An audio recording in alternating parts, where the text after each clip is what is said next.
Assalamualaikum teman-teman, apa kabar semua? Semoga teman-teman dalam keadaan sehat walafiat serta dalam lindungan Allah Subhanahu wa taala ya.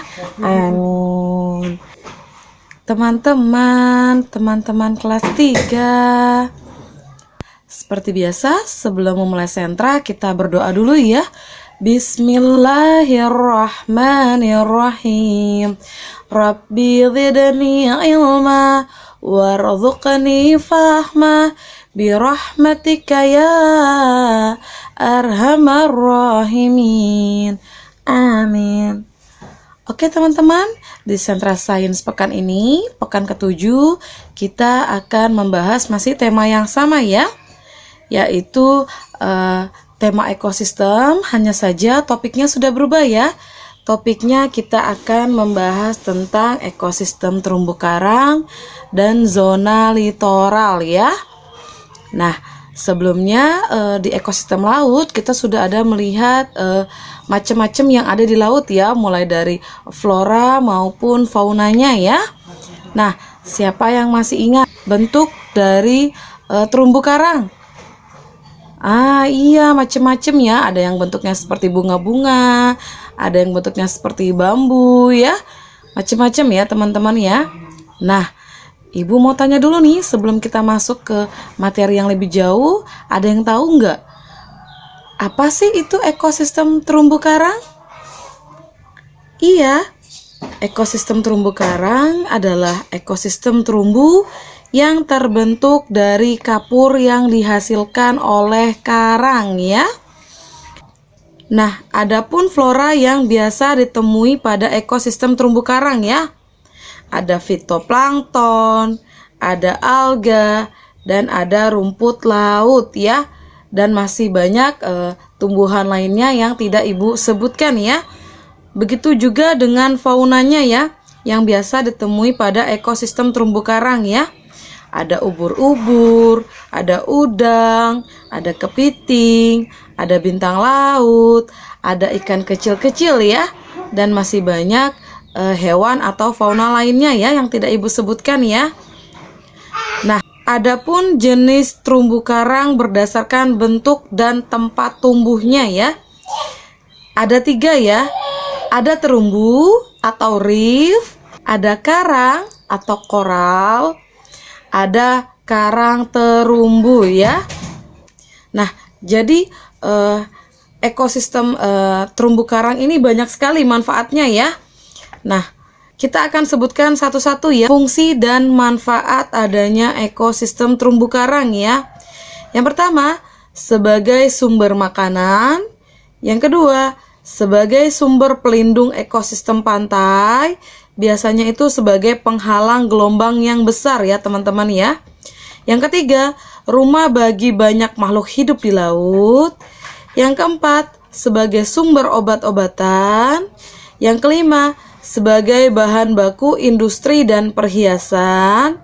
Yang keenam, sebagai objek wisata ya. Dan yang ketujuh, sebagai sumber pendidikan atau laboratorium alam ya. Nah, adapun faktor yang mempengaruhi perkembangan ekosistem terumbu karang ya. Yang pertama ada suhu, yang kedua adalah salinitas air, yang ketiga cahaya dan kedalaman, yang keempat kecerahan, yang kelima gelombang, yang keenam adalah arus ya. Nah, adapun upaya pelestarian terumbu karang ya.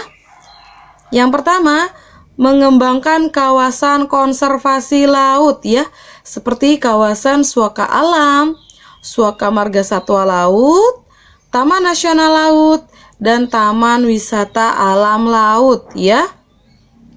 Yang kedua, menanamkan pendidikan kepada masyarakat luas ya, khususnya bagi yang tinggal di sepanjang garis pantai tentang manfaat dan dampak akibat kerusakan terumbu karang ya. Dan yang ketiga, mengupayakan peraturan perundang-undangan bagi perlindungan terumbu karang ya. Nah, kita akan pindah ke ekosistem zona litoral ya. Apa sih ekosistem zona litoral? Ekosistem zona litoral adalah ekosistem yang berada pada wilayah pasang surut air laut ya. Nah, zona ini juga sering disebut sebagai zona pesisir atau zona pasang surut ya. Kita sudah ada bahas waktu di ekosistem laut ya teman-teman ya. Nah, adapun flora yang biasa ditemui pada ekosistem zona litoral ya, yaitu plankton ya, karena zona litoral ini tidak luas cakupan wilayahnya ya teman-teman ya. Jadi sangat sedikit ya flora dan faunanya yang terdapat di ekosistem zona litoral ya. Nah, adapun fauna yang biasa ditemui pada ekosistem zona litoral ya, ada udang, ada kepiting, ada bintang laut, ada bulu babi atau biasa disebut landak laut, ada cacing laut ya. Nah, jadi tadi kita sudah bahas tentang fungsi dari ekosistem terumbu karang ya. Sekarang kita akan bahas fungsi adanya ekosistem zona litoral ya. Yang pertama, sebagai tempat berkembang biak kepiting, udang, cacing laut, dan bintang laut ya. Yang kedua, sebagai tempat berwisata ya. Dan yang ketiga, sebagai zona surut air laut ya. Nah, Ibu harap dari sini teman-teman sudah mulai memahami materi yang Ibu berikan ya. Jika ada yang kurang jelas, silahkan ditanyakan pada saat recalling atau minta bantu sama pendampingnya di rumah atau orang tuanya di rumah untuk menghubungi Ibu ya via WhatsApp.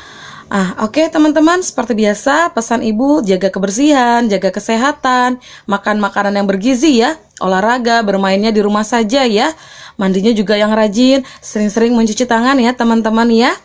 Nah pastikan teman-teman di rumah saja, tapi jika harus keluar rumah pastikan teman-teman menggunakan masker, face shield, dan hand sanitizer ya. Oke teman-teman, kalau begitu Ibu tutup dengan kafaratul majelis ya.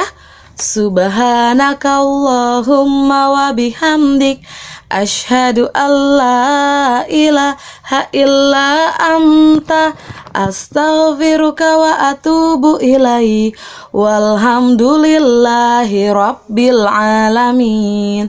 Assalamualaikum warahmatullahi wabarakatuh. Sampai ketemu di Sentra Sains berikutnya.